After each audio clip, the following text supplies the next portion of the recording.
everybody, welcome to another video, and today we're going to be talking about the Scream Vortex experience of 2023. So, I've been doing this for around about 4 whole years now, and it's been kind of fun. It's also been kind of boring. Well, what do you mean by boring? Well, this year has been it's been better than last year, definitely, because last year just sucked. I had to do them all by myself, and it wasn't really a good thing to do. So, the good this year we'll get into later. The bad this year we'll get into later. But overall, I've been playing this mode for 4 years now. I've been completing all the contracts since 2020, although I started in 2019. The Scream Fortress has been a huge part of my YouTube channel, I feel like, because I've been doing them every year. And I want to continue doing them every year. With maybe as more maps get added and like you start to get into the hundreds, I may stop because there are too much contracts for me to complete. But we'll get into that later. For now, let's just get into the good of Scream Fortress 2023. So the good of Scream Fortress 2023 has been phenomenal. We have maps like Infection, well, not maps, we have modes like Infection and the new perks mode if you want a more competitive setting. The perks mode is not my favorite, but it is pretty good in terms of a competitive setting. I like the fact that it's more gimmicky than Graveyard, which is the arena map from 2021, but I don't really like it as a mode. I do like the arena concept, but in practice it can feel kind of boring, especially when you're having to do contracts and you're having 3 friends help you, but we're all pretty mediocre at the game. So it can feel like forever trying to get the contracts done. Although the Infection maps have been amazing this year. I like all the Infection maps with the exception of Devastation because of the verticality of the map. I don't feel like it should have been added because of verticality. We'll get into the bad later in the video. But right now I want to focus on the good. So the Infection maps have been phenomenal. Sandcastle was a fun take on DeGroot Keep from the normal medieval mode. I like that we got another medieval mode map because it feels a bit boring playing on DeGroot Keep every time. So thanks for listening to the good. We'll go into the bad. The bad. Oh, what a fun segment. So the bad this year has been kind of bad. You know, Pit of Death usually didn't take that long. I liked Pit of Death as a concept, but this year it was really abysmal because of this map in particular, because of this round in particular.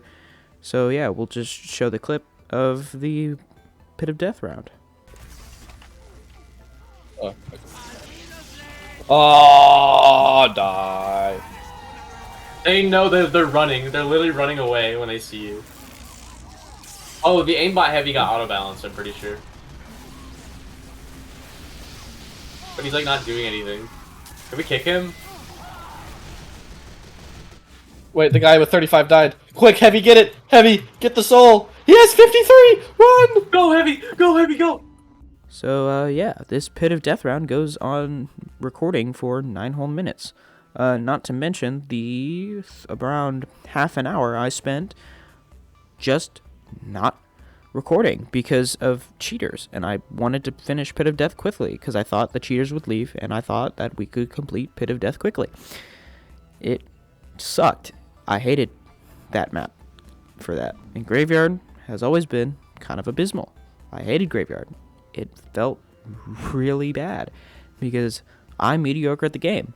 My friend who was helping me, Proxvale, was also kind of mediocre at the game, and not to mention the fact that he hadn't played in months. So him being rusty, me being not the best at the game, it kind of translated into a bad experience. So Graveyard, hopefully the following years we will get better at the game, and we'll start playing more TF2 in September probably to get the rust off, because we kind of grew into other games. Graveyard was bad. Devastation was bad because of the verticality in the last segment. It's just not a fun map because when we were playing, the zombies had a clear disadvantage because of engineers just placing sentries down, and it completely ruined our approach to it. So, Devastation was bad. I hated it. Took like an hour when the other infection maps took like 30 minutes. Maybe even less than that.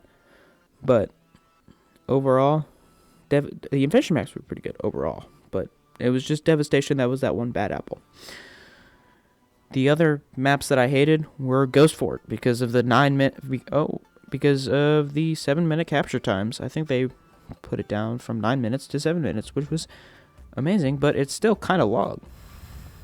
Marasmus spawning every 30 seconds because your team refuses to let Marasmus go so that way you can have an easier cap time.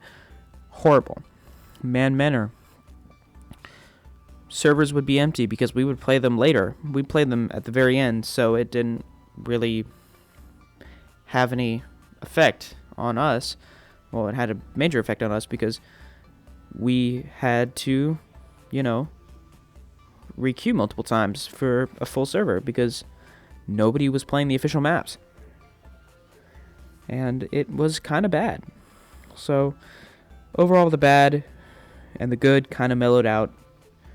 And we'll get into my final thoughts on the matter. So I know this video has been short, and I intend it to be that way because I don't intend to edit this long. I intended the script to be kind of self-explanatory, but my experience with Team Fortress 2 has been kind of meh. Overall, if I were to give you a rating on it, I would give it a 6 out of 10. The highs can definitely beat out the lows if you just have experienced Scream Fortress before and know what you're doing, but to a new player just coming into Scream Fortress and wanting to do all the contracts, you're going to have to wait till next year because you're going to have to grind to get good at the game, and it's just not going to be fun if you're not good at the game.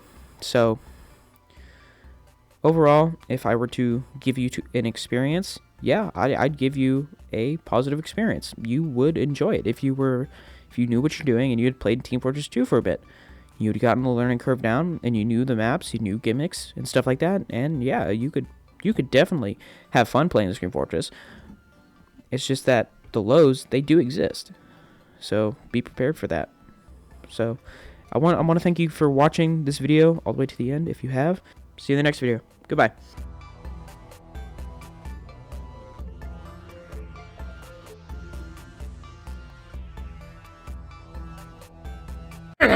Dirty monkey! Huh?